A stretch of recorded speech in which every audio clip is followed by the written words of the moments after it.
Akala nila mahina na ang mga Duterte.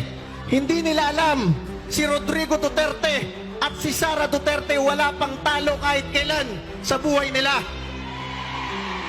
Naging vice mayor ng Davao noong 1987, naging mayor, naging congressman, naging presidente ng Pilipinas.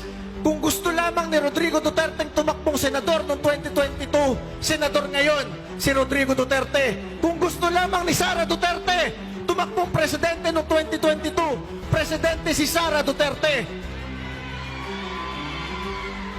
Kaya lang nandyan nakaupo si Bongbong Marcos dahil tinulungan sila natin at ng pamilya Duterte.